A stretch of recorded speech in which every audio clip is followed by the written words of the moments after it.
I didn't have any experience as a program director. I was promoted to program director, and Red Jones was the morning man and the program director. And I thought he was pretty good, but maybe his better days were behind him.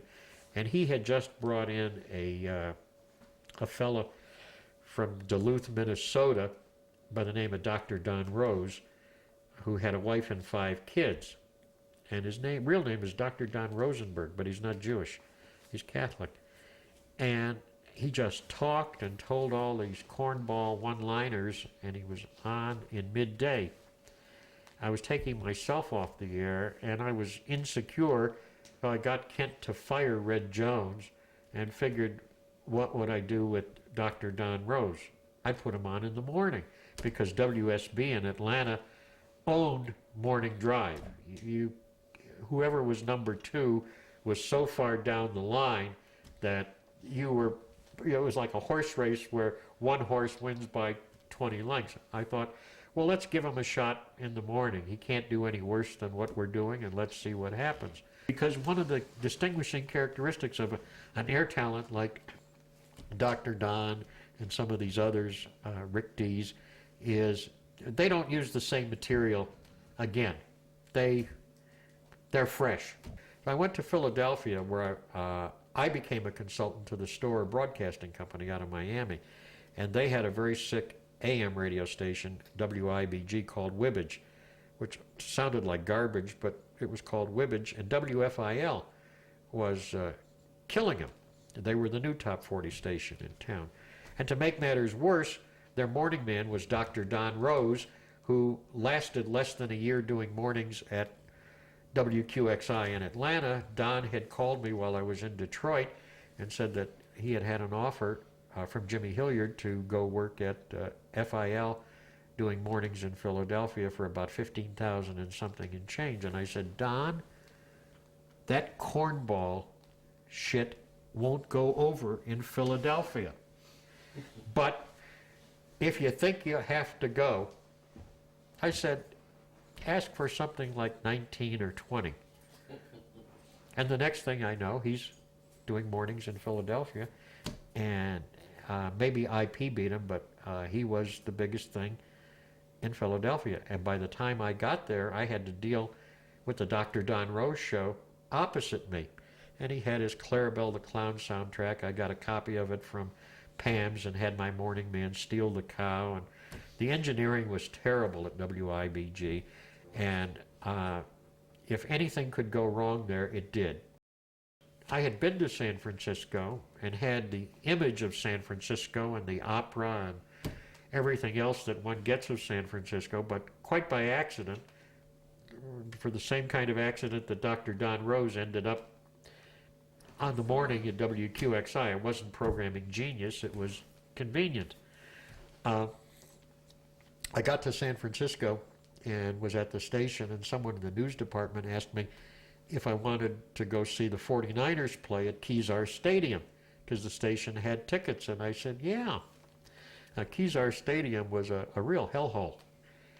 And we went out, and on Sunday, we watched the 49ers, but in driving there, I looked around and I said, this is San Francisco? This is Milwaukee. I can't believe this.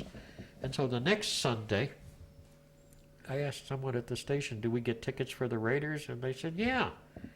They play over in Oakland. And I said, let me have the tickets for the Raiders. So we went over to the Oakland Stadium the next Sunday, the tailgate parties, and I'm looking around, and I said, it's Milwaukee over here too. Therefore, I figured, I'm not programming to San Francisco, I'm programming a Milwaukee radio station. There's nothing artsy, nothing high class or whatever. Just do it well and appeal to the lowest common denominator, and this station ought to do damn well, because prior to Ted getting there, they had done all of the 1960s hippie stuff and the acid, and they got killed playing all that kind of music and using all that phraseology. And there already was a station doing that on FM, KSAN, where Tom Donahue was. And they were, I'd like to be like that radio station, but that wasn't an AM top 40 radio station. And how Dr. Don Rose got to KFRC, this is not what I call great programming genius, which sometimes people think that maybe I have. It's what I call really, you have to also be lucky. Michael Spears had fixed up KFRC better than it ever was, and Pat Norman called and said, Michael and I are on the phone. We need a morning man. Who do you recommend? Well, sometime before that, I had seen Dr. Don Rose at a Billboard convention in Los Angeles. He was on crutches, and Morgan had quit KHJ because he was loyal to Drake. He just didn't show up to work there. But Pat Norman, somewhere in the context of being in Los Angeles, I met Chuck Bloor and went to his office, and he had a tape he wanted to play for me. And he played this tape, and I said, who's that? And he said, that's Don Sherwood. I said, I've never heard Don Sherwood. Everybody knows who Don Sherwood is. He's the biggest morning man in the history of San Francisco radio.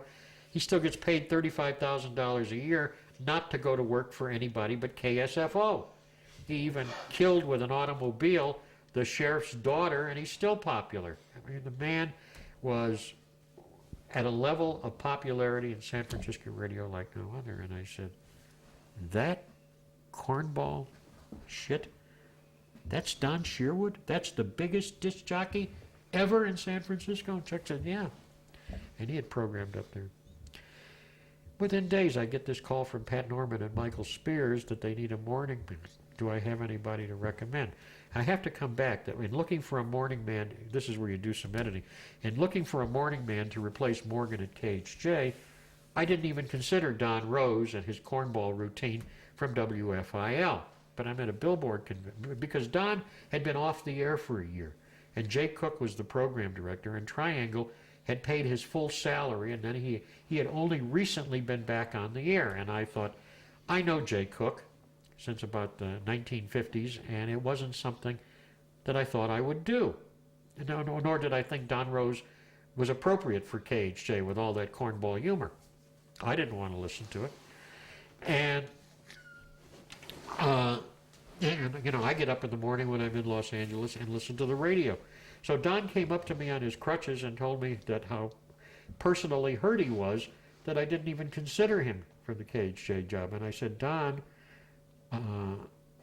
I wasn't going to call you or even offer you a job even anywhere else, because after I found out that they had paid you for a year while you were recuperating, I didn't think that that was something that I wanted to do to Triangle or Jay Cook or whoever is there. And he said, as a matter of fact, he said, when I went back on the air, they cut my salary. I said, Don, are you saying to me then, if I have a morning show that opens up at one of the RKO stations in a major market, that you want me to recommend you? And he said, yes. So the first call that came was from San Francisco. Only days after I had heard this tape for the first time in my life of the legend of San Francisco morning radio, Don Sherwood. And I said to Pat Norman, I said, I have the perfect morning man for KFRC San Francisco. His name is Dr. Don Rose. Fly him and his wife Kay out. They have 5 children. I said, hire him and put him on the radio. And they did. And he made millions of dollars, and he was #1. And to this day, Dr. Don Rose and his cornball humor is the biggest thing that ever happened in San Francisco radio. So twice, Don made me look good, and once he killed me in Philadelphia.